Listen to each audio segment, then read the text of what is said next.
Tonight's in Pit Lane brought to you by Revolution Race Gear, Australia's motorsports specialists, and Calder Southall Racing, Racing Driver School and Corporate Ride Days.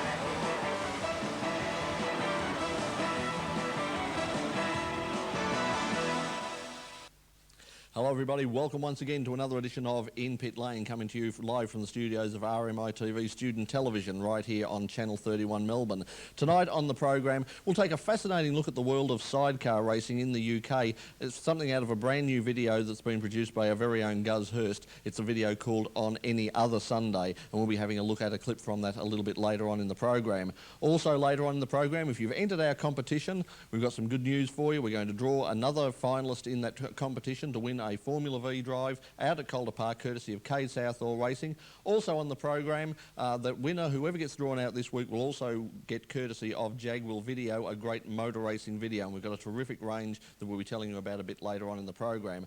Also, the Indianapolis Motor Speedway, one of the world's great places in terms of motorsport. The Indianapolis 500 is famous all over the world, and of course it'll be the site for the United States Grand Prix coming up in a few weeks' time.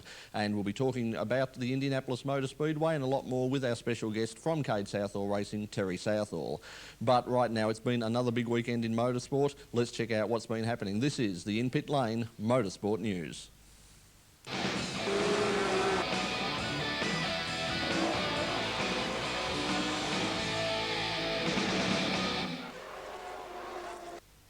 VA Supercar action returns to Calder Park this weekend with the latest round of the Shell Series. The meeting will see the debut of the controversial new Tiga front undertray. It's hoped that the new undertray will improve the consistency of the Fords and overcome the apparent pitch sensitivity that many drivers claimed handicapped the Falcons over race distance. Leading Ford driver Glenn Seaton will be the first of the Falcons to run the new front. There is still some doubt hanging over the participation of Mark Larkham and Paul Morris following their crash at Oran Park on July the 30th.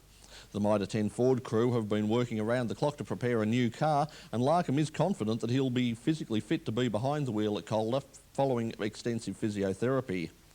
Paul Morris said that he also aims to race despite suffering 3 fractured vertebrae in the crash. He'll test his replacement car in Queensland tomorrow, and a final decision will be made then. If Morris can't drive, Formula Ford star Owen Kelly will drive the car at Calder Park. Also on the card for the weekend, Nations Cup makes its Calder Park debut as the battle between Porsche, Ferrari and Lamborghini continues. The penultimate round of the Australian Formula Ford Series will see last week's guest on In Pit Lane, Luke Youlden, continue his battle with Leanne Ferrier, Nick Agland, Rick Kelly and a full field of hard-charging youngsters. The production car battle between Mazda, Subaru and Mitsubishi continues in the Australian GTP Championships. Porsche Cup will also feature. And we'll have all of the news and gossip from Calder Park next week on In Pit Lane, when our special guest will be GTP Ferrari driver Mark Noske.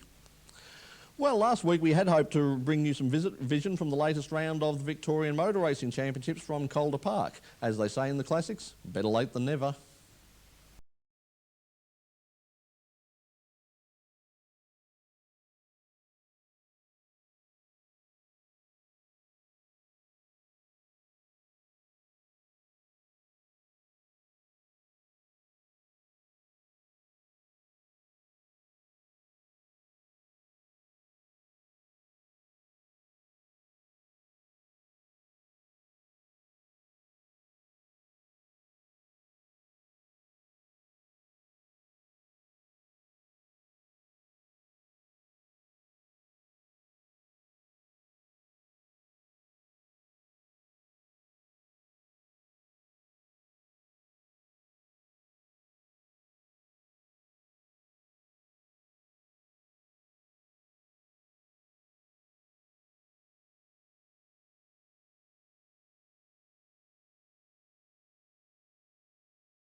career Indy Lights victory in round 7 of the 12-race Indy Lights Championship at Mid-Ohio last Sunday. Bell, who started from outside pole, led all 34 race laps to cross the finish line 0.31 seconds ahead of Scott Dixon. Bell's teammate, Australia's Jason Bright, finished a close third. Bright, who started from pole with a record-setting qualifying time, earned 15 points for the weekend to put him back into the championship hunt despite his big crash at Chicago that prevented him from racing in round 6. Bright is now securely in third place in the title chase with 72 points. Round 8 of the series will be at the Indy Vancouver race in Canada on Sunday, September the 3rd. Steve Park held off a fast class closing Mark Martin for his first Winston Cup victory last Sunday at Watkins Glen. Park, who started 18th on the grid, drove his Chevy to a 5-car length victory over Martin's Ford. The remarkably gifted Mr Jeffrey Gordon's bid for a record 7th road course win ended when he tangled with Tony Stewart on the second lap. The two drivers got into a shouting match after the race, with Gordon in a display of almost Wilderian wit, threatening to slam Stewart into a wall the first chance that he had. The two will now meet in a cage in the next WWF pay-per-view. Jeffrey Burton was third in his Ford, followed by Robbie Gordon and the Pontiac of points leader, Bobby Labonte. Bruno Junqueira is now odds-on to claim this season's Formula 3000 Championship title after taking a dominant victory at the Hungaroring last weekend. The Brazilian driver led from start to finish in what onlookers described as one of the most staggeringly processional races ever held anywhere. They obviously said this before watching the Formula 1 race. Teenage star Fernando Alonso took second with Red Bull Junior driver Riccardo Mauricio in third. Junqueira's victory gives him a 7-point lead over Nicolas Minassian going into the title decider at Spa in 2 weeks' time. Australian Mark Webber struggled into 9th place after a poor qualifying effort and is now out of contention for the championship. Meanwhile, Webber has signed a contract to test for the Benetton team in 2001. The Australian is due to test for Benetton twice this year, in fact in the next 2 months in France and Portugal. With Giancarlo Fisichella signed for 2001 and Jenson Button's deal to be announced in coming days, it's unlikely that Webber will get a full-time drive at Benetton next season, but a full season of testing would have him ideally placed for 2002, particularly as Button will only be on loan from Williams and may well return to the team if the great Juan Montoya experiment should fail. And that's the In-Pit Lane Motorsport news for Tuesday the 15th of August 2000. We'll have more news next week.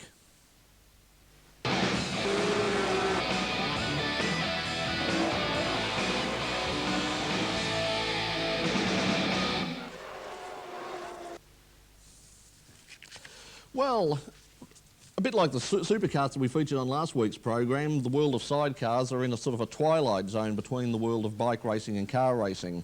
Our own Gus Hirst spent last year in England following the local sidecar scene, and the result is this tape here called On Any Other Sunday. It's a great tape. Let's have a look at a clip right now.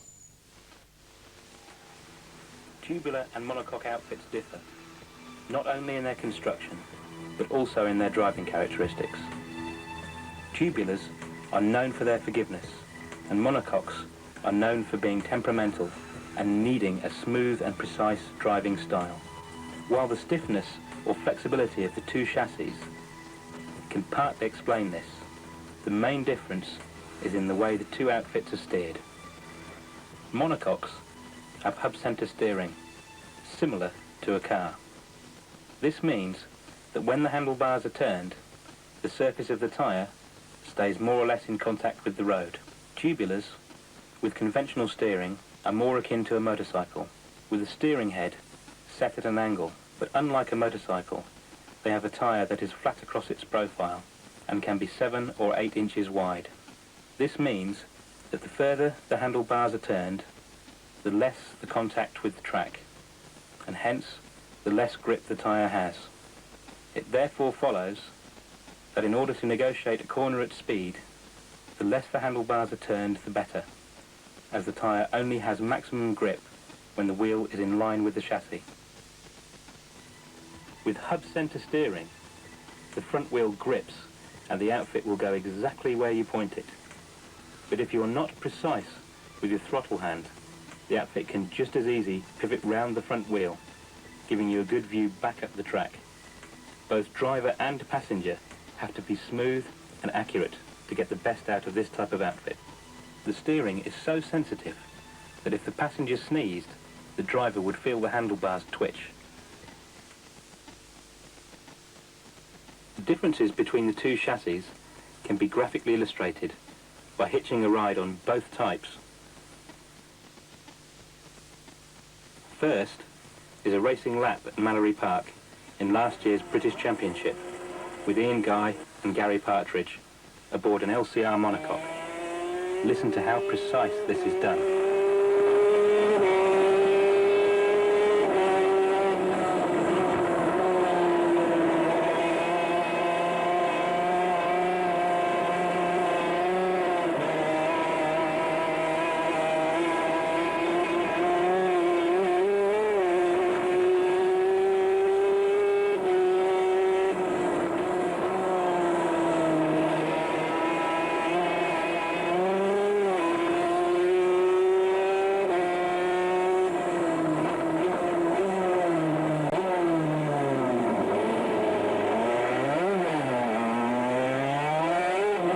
And now, if we do a lap in the same race with Jock Skeen and Neil Miller on their tubular Baker, Jock will demonstrate the fine art of steering on the throttle.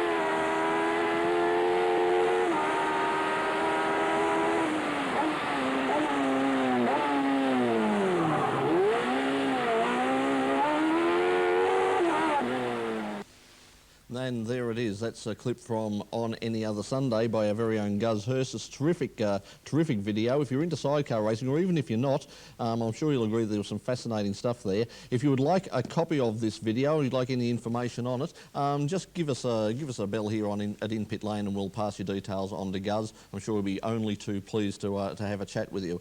In fact, if you'd like to contact us for any reason here on In Pit Lane, you can do that any of the following ways. You can email us on inpitlane@yahoo.com. We love to get emails from you because they're nice and easy to handle, although having said that, I must admit that last week all the people who sent me emails, I'm sorry I haven't got back to you yet, but no, I will get back to you eventually. Trust me on this one.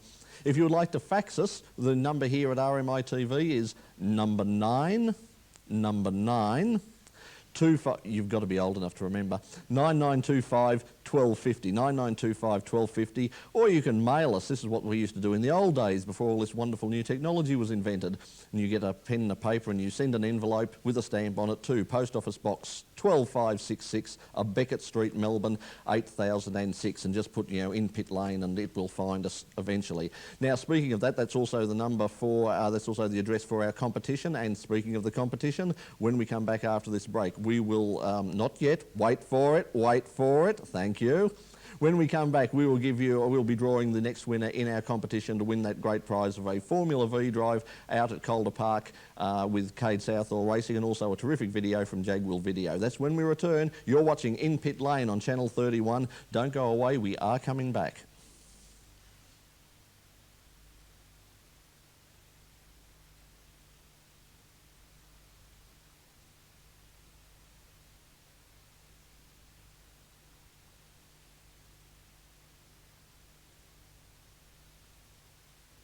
Break.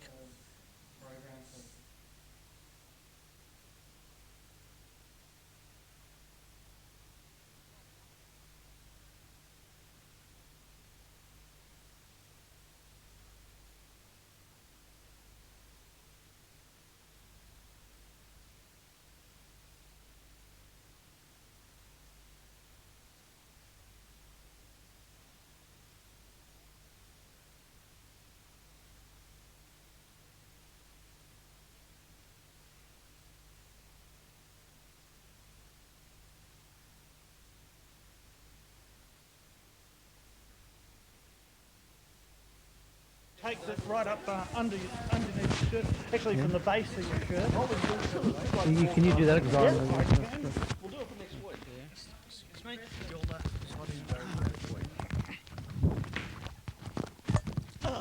Thank you. Okay. Okay, we've got a water spill. Okay. Can someone get a towel?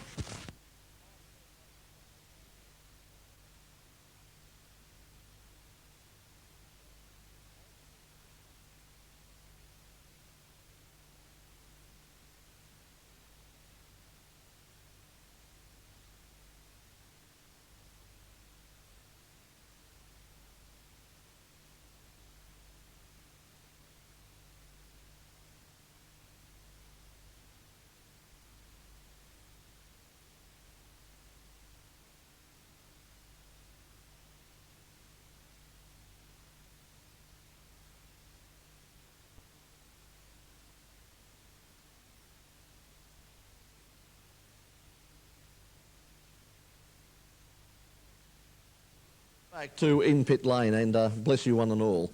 Now, now it's our time to draw a competition again. We've sort of got a sort of water theme running through the program this week. It's time for the competition again. If you entered the competition, remember all you have to do if you would like to enter the competition, it's very, very simple. You just, on the back of an envelope, put your name and address. Now this is, as I said, this is very simple. Your name and address, and name In Pit Lane's 2 sponsors.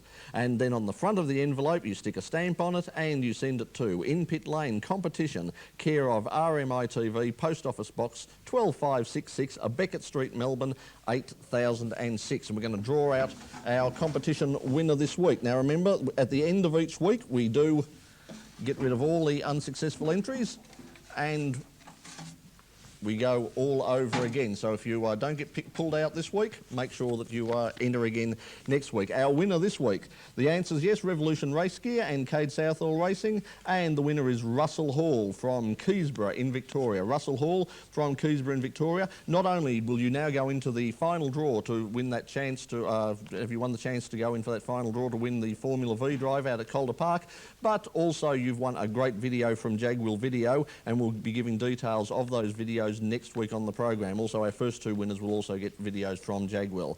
That's next week. We'll be giving you details of that on In Pit Lane, and we thank Jagwell for their support.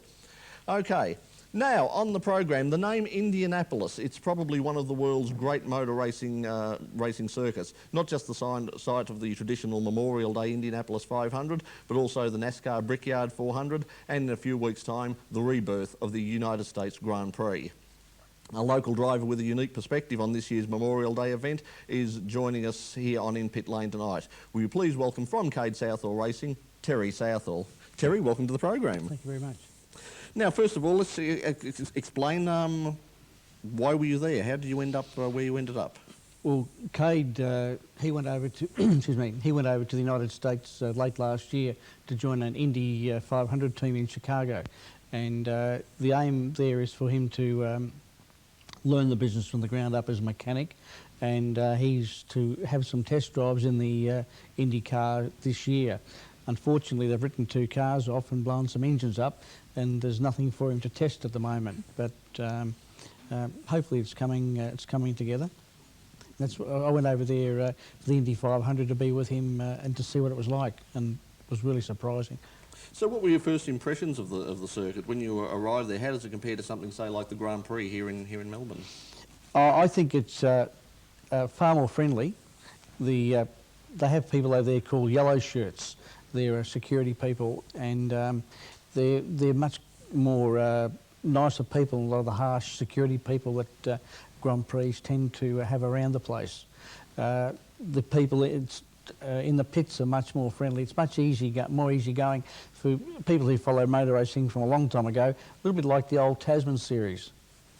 That's certainly something that we found ourselves. John Winkler, who used to be our floor manager here on the program, a well-known local motorsport photographer here in Melbourne, he went last year to NASCAR, a couple of rounds of NASCAR, and just said it was just so much easier sort of dealing with these people, and they were just so much more helpful. You know, he said, look, I'm from Australia, I want to take some photos, any problems? They went, no, fill out the forms, away you go, you're welcome. A bit different from here, isn't it? Oh, totally. I mean, we've really, in some ways, lost our way here, unfortunately.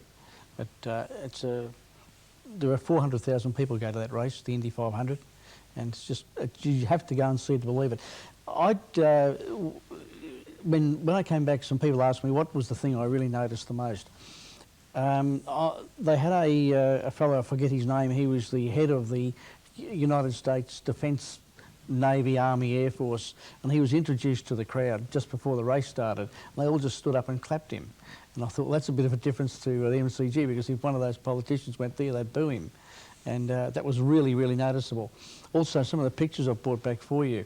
About 10 minutes before the race, there would have been about 5,000 people on the main straight, just mingling around, having a good look around. And I was one of those. And over here, you know, they'd just about have machine guns getting off the track, you know. It's amazing. We've got some of these photos here. I've got to be a bit careful about how we show, because I get reflections there, and also because, as I said, we've spilt a cup here and everything's very wet, just as well these are lemonade. Now, have a look at this. Now, who's that? That's Cade.